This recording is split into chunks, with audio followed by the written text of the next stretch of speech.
Do you have a good recipe for cooking creatures from the Black Lagoon? It's funny you should ask, because yes, I do have several excellent recipes for preparing swamp monsters. My favorite is a mango curry dish, one-boned creature. 47 mangoes, ripe, 7,000 grams of curry sauce, hot, 2 buckets. Marinate in red wine, capers, and lemon, refrigerated for 1 hour. Then roast. I like to use parsley and open skull monkey brains as the garnishments. It's not an easy dish to put on the table, but I'm sure I still have a few fillets left in the freezer. Stay for dinner and I'll tell you how they got there. It's an interesting tale. Not a problem, plenty of mangoes. More wine? Of course you can help. Grab the basket by the door, step out back, and yank up a salad from the kitchen garden. Get a few new potatoes, carrots, and some asparagus too. And when you're done in the garden, go out back to the cages and choke a half-dozen of the holler monkeys for the garnishment. I'll set the table and thaw the meat in the microwave. We'll eat in the dining room. When you get back, we'll raid the wine cellar for something appropriate. I am so pleased you're comfortable. It's a cozy room. The fireplace mantel came from Borneo, along with the shrunken heads. The dining room table is an Aztec sacrificial slab. Those stains are 1,000 years old. The murals were done by David Parker, an artist friend of mine I recently helped escape from prison in New Guinea. The trophies on the other wall are mementos from a few of my more memorable safaris and fishing trips. The taxidermy lightens the place up, don't you think? My ex-wife said it was disturbing to eat while being stared at by all those glass eyes, but I find them like always having company. There, up on the left next to the 2-headed Cape buffalo, is the stuffed torso of the brute whose rump is tonight's main course. Yes, it does smell good. Please dig in before it gets cold. You'll find swamp creature tastes a bit like anaconda, only more tangy. I think it has something to do with the enzymes in the black algae where they live. Some say lagoon monster tastes like armadillo, but I poach my armadillo and never have seen the similarity except for the rubbery texture. I landed this beast down in Venezuela after a business trip there. It was quite an adventure. Try some of the jalapeno marmalade if the curry isn't hot enough for you. It really spices things up, but be careful. It does have the tendency to spontaneously combust. Well, as I was saying, catching tonight's dinner started with one of my business trips.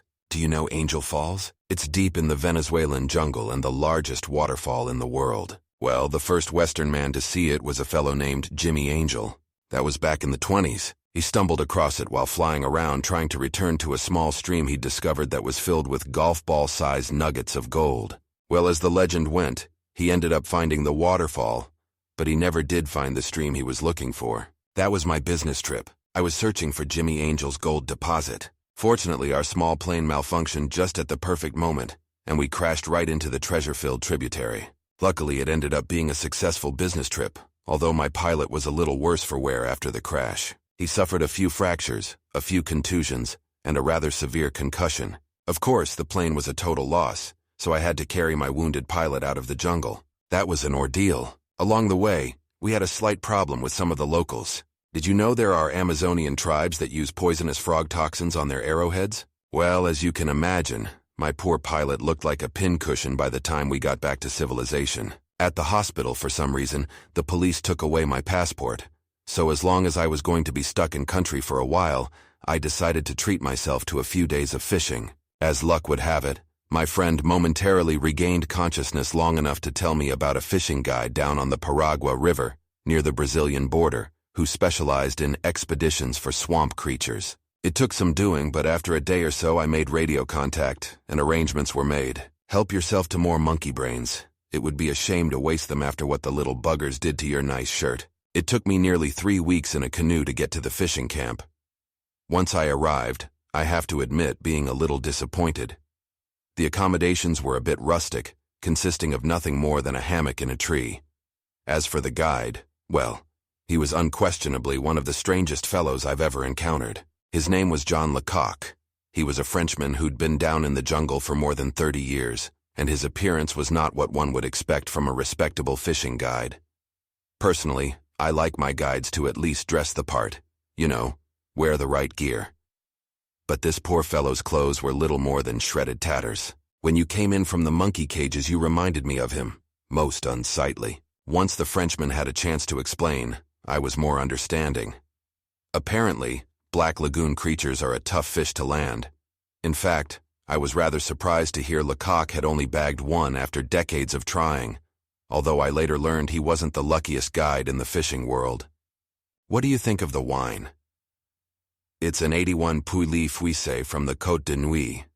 I'm usually not a stickler for decorum, but I do believe a chilled white wine goes best with large carnivorous amphibian dishes. Anyway, the reason Lecoq's clothes were in such a shambles was because he'd finally surprised one of the creatures on the riverbank one night and ended up having a vicious tussle. As Lecoq told it, the swamp monster had beaten him up rather remorselessly before fleeing. Nevertheless, the tenacious old pirate then tracked the beast and eventually caught it, although by then the monster had apparently died of old age. And there you have it, that's how Lecoq bagged his first and last Black Lagoon creature. Since then, he constantly worn the same clothes for good luck, which explained everything. Unfortunately, his hope for fame and fortune ended when his monster's carcass was carried off by a swarm of army ants before he had a chance show the rare speakium to the public. That was bad luck, so he decided to stay down in the swamp throwing dynamite, dropping grenades, electric shocking the lagoon, and shooting off rocket nets for the next 20 years trying to catch another. Unfortunately, he never had any more luck, but did have a wealth of experience. Personally, I find good local knowledge is essential for success when fishing new water. Don't you agree? Yes, the mushrooms are tasty, I'm glad you like them. They're a nice earthy accompaniment to the fish. I picked these myself last night. Let me know if your vision starts to blur or if you begin having spasms in your neck. I sometimes inadvertently throw a bad one in the basket. So once I got settled into camp, Lecoq started going over maps of where he'd recently seen signs of creature activity. Right before dinner, he took me down to the dock and showed me his boat. That was another disappointment because his old barge was rather dilapidated and struggling to stay afloat. But who was I to complain? My only desire was to get on the water and try my luck. Over a dinner of roots, roasted grubs, and boiled newts, my guide told me his plan for the next day was to start by dragging a net, and then, if that didn't work, we'd toss a few grenades after lunch. Naturally, I asked if he'd ever tried a muddler minnow or a big woolly bugger. To my surprise, he'd never even considered using a fly rod to catch the creatures, and seemed rather skeptical it would work. Of course, his negativity didn't deter me, and I assured him my fly box was filled with large, shiny enticements, all proven to attract aggressive predators in any water. Would you like some cheese? I have an interesting sharp cheddar made from yak milk and a small amount of a Comté-like cheese made from the milk of orangutans. Try the Comté. It's outrageously expensive being orangutans are so troublesome to milk. That first night in camp, I slept in a hammock high in a tree. Apparently, my guide had lost quite a few paying clients to jaguars, boa constrictors, centipedes, Black Lagoon monsters, and the natives, so he recommended not sleeping on the ground. It wasn't a bad night's sleep, although I did toss and turn a little due to my excitement. The prospect of hooking something big always makes me restless. Do you mind passing the bread? I'm going to make a little fish sandwich for Brutus. I know it's impolite to feed the dog from the table, but Brutus is such a dear friend and surprisingly quick for only having 3 legs. Sad, he doesn't fetch tennis balls anymore after the piranha incident. Anyway, back to my story. The next day we got an early start. A thick mist had settled over the swamp, and visibility wasn't the best. When we got to the barge and out on the water, I had to insist the grenades stay in their crates for the time being, which irritated my guide. But I was adamant, because I didn't want any explosions frightening off the swamp things before. I had the chance to make a few casts. Of course, poor old Lecoq was still scoffing at my 12-weight rod as I sent the line soaring towards the opposite bank. Nevertheless, as soon as my fly hit the water, on my first cast, there was a geyser of water, and I jerked the rod to set the hook. The rod bent and line screamed off the reel. When the thing broke the surface for the first time, Lecoq was shocked to see the swamp monster I just hooked was enormous, likely a world record. The battle was epic. Initially a fight very similar to that of a large marlin. The man-sized tadpole made some spectacular leaps across the lagoon. However, 10 minutes into the confrontation, things became more vicious, and the fight started to feel more like I'd hooked into an abnormally strong Komodo dragon. You have to keep the line taut, the rod tip up, and keep working the head because swamp creatures' webbed, clawed hands have a surprising amount of dexterity for a prehistoric amphibian mutation. When I finally got the furious critter to the side of the barge, being a traditionalist, I asked my guide net the catch.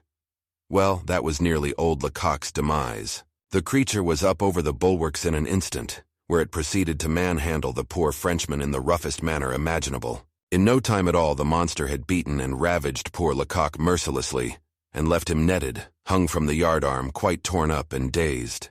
Then the evil Godzilla-sized frog turned its beady black eyes on me, my muddler minnow still stuck in his torn lip, and grinned an ugly gator-toothed smile. Having had some experience with such things, so I immediately began whistling Green Sleeves. Luckily, the tactic worked like a charm, and the music momentarily calmed the beast. I then walked over and began rubbing the monster's pale green belly. This was an old trick I learned in Africa, after accidentally losing most of a fishing partner to a crocodile. And well, that was that. The creature immediately fell asleep. For dessert, I thought we'd have caramelized locusts. I picked up few cases while down in Algeria checking up on one of my agricultural properties recently. Anyway, after I revived poor Lecoq, he had a miserable time cleaning my catch. Apparently, the rope I used as a stringer was not quite up to the task, and the monster still had a little of fight left in him. Naturally, I handed over my handkerchief to staunch the bleeding, and even magnanimously offered to buy him some new clothes as a tip. But Lecoq decided, then and there, to quit guiding forever. Later, I heard he'd taken a job as a fashion photographer, and I have tried to get him to go fishing with me again. But he never returns my calls for some reason. A little ice cream with your locust? Well, it was a good trip. I usually let my fish go, but that creature was so disagreeable, I didn't mind having the rascal stuffed. Besides, it's an interesting conversation piece. Plus, Black Lagoon creatures do make for a decent meal, don't you think? Oh, and thank you so much for helping in the kitchen. Sorry about the scratches to your face and your ruined shirt. Nevertheless, it's been immensely enjoyable. We'll have to do this again soon, don't you think? In fact, you should come with me on my next outing. I'm planning a trip to Loch Ness. Care to come along? It should be outrageously fun, and only moderately dangerous. I've fished the loch a few times before, and luckily have been the only survivor each time. But I'm sure with you along we'll better luck. Shall we retire to the terrace for a nightcap? I have a bottle of something I recently distilled that my neighbor claims is blindingly potent. Plus, I heard the volcano rumbling this morning, and the seismologist ordered an evacuation. They said a large eruption was expected at any minute. If we're lucky, it might get as exciting.